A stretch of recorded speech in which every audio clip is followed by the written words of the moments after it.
you tell the story in the book about how, kind of out of nowhere, Rena wants to go back to WWE and she ends up going back in 2003.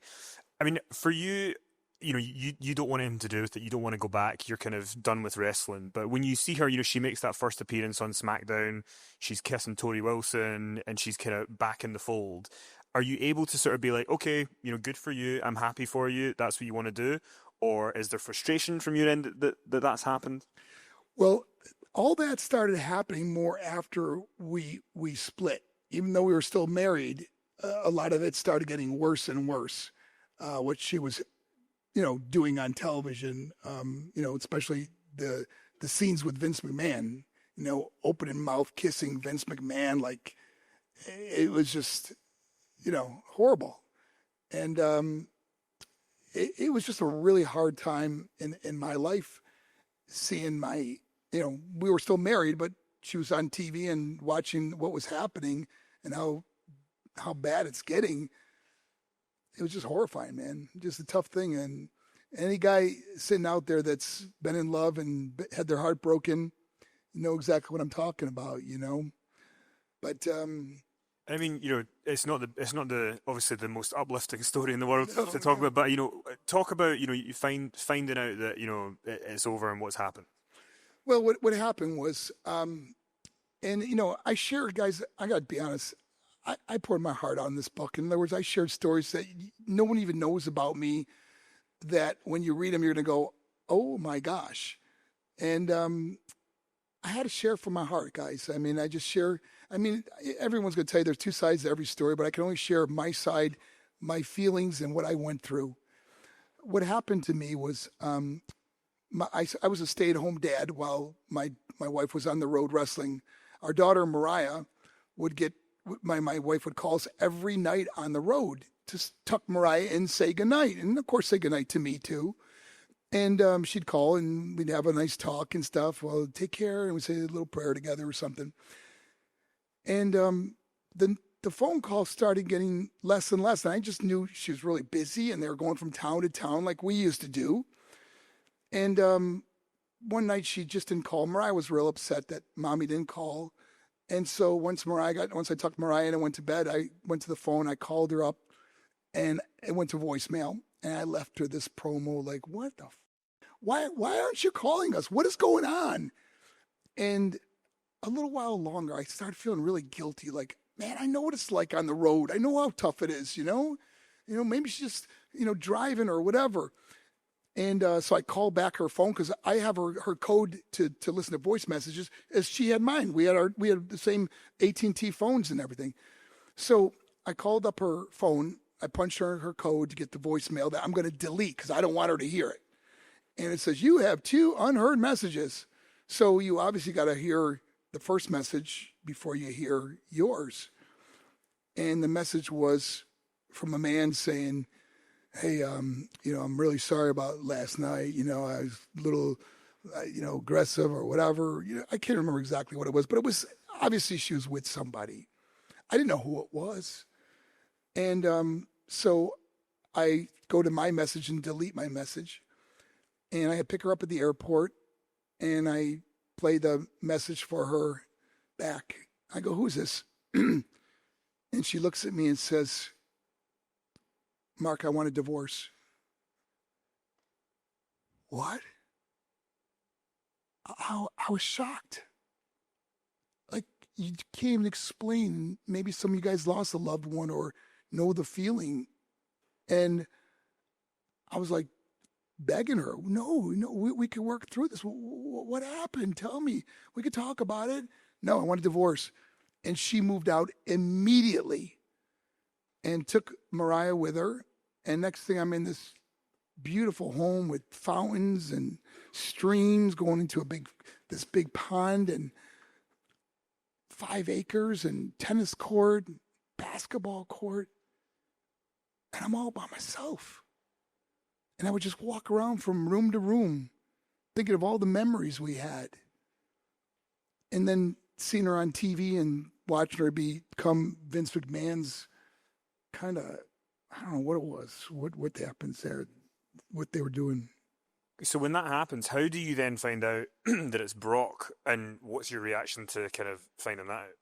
Well, you know, I eventually found out that it was Brock Lesnar. I mean, it was pretty obvious they were driving together and spending a lot of time together.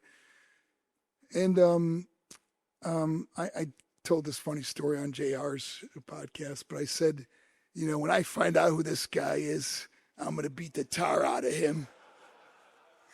And then I found out it was Brock Lesnar. And I said, this gives forgiveness a whole new meaning. And guys, I got to tell you, there's no animosity. I wish them the absolute best. You know, when you read my book, you understand how I got over all this and what I went through. But I really did hit rock bottom and realized that rock bottom actually had a basement. It got that bad. But I wrote in my book that if there's ever two words I could ever say to my ex-wife, is thank you. I never would have known the life I have now if she never left me. I never would have been an inspirational speaker for 18 years, changing and saving lives all over the world. I never would have had this opportunity.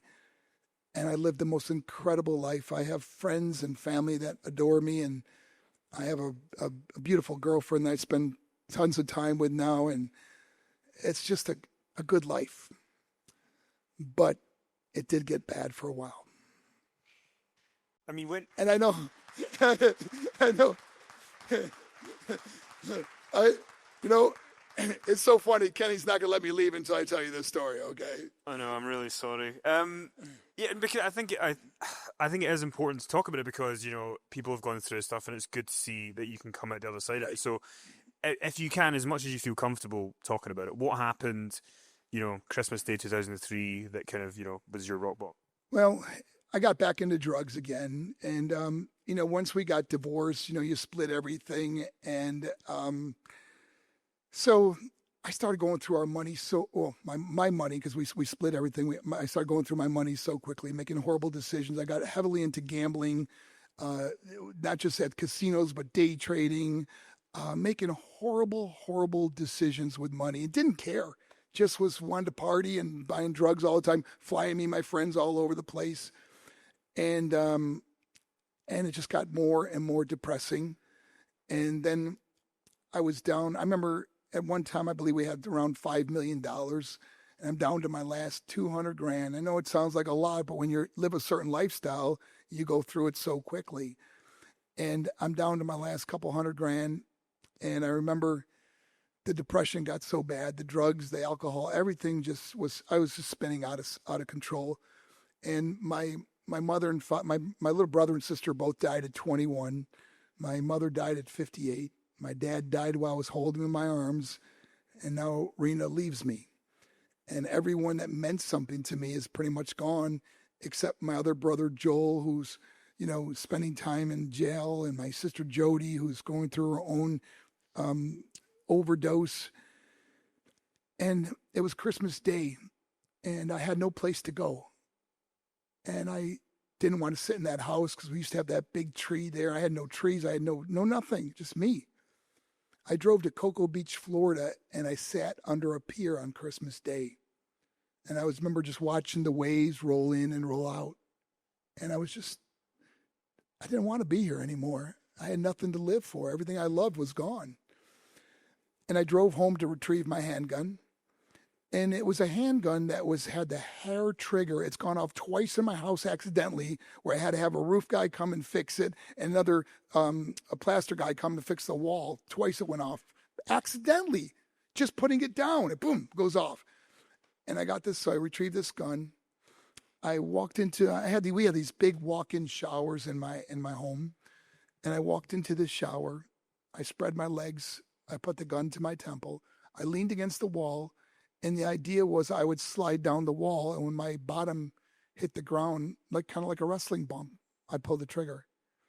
And as I was standing there, all of a sudden my heart starts pounding out of my chest. And I see my mother, my father, my brother, my sister, friends that I loved that passed on. And I just remember I felt like I just wanted to be with them. And then I started sliding down the wall, and all of a sudden, I see this vision in my head of hell. And it was from when I was young, I saw a pastor speak about hell. And I saw all these people, and they're all in torment. They were screaming, but nobody was like talking to each other. And I remember it terrified me, and I fell to the ground. I pointed the gun away from me, and I just asked God into my life. I just asked him for forgiveness. I kept saying it over and over. I guess, I'm so sorry. Please forgive me. Please help me. I didn't even know what I was going to do, guys. I didn't know what kind of job I was going to do. And I got a job at Gold's Gym as a personal trainer. People would walk into Gold's Gym and they'd say, Marc Mero? And I go, yeah. They go, what are you doing here? I go, I work here. They said, you work at Gold's Gym? It was the most humbling thing I could ever go through. I was Intercontinental Champion. I won the world television title 3 times. I was a multimillionaire. And now I'm at Gold's Gym. But my life turned around. See, I loved helping people. And there's the Wall of Fame at Gold's Gym, and it had all the people that have lost a lot of weight or got really good muscle gains or some, and they're like 1 through 10. And I started training people. And not that I was a great trainer, I was a really good motivator. Like, people didn't want to let me down, and they started like losing weight or getting stronger or getting bigger. And it was incredible. And I had like 6 out of the top 10 on the Wall of Fame. And I decided to open my own gym. And I opened my own gym down the street, and I took 4 trainers with me, and I had my own personal training studio.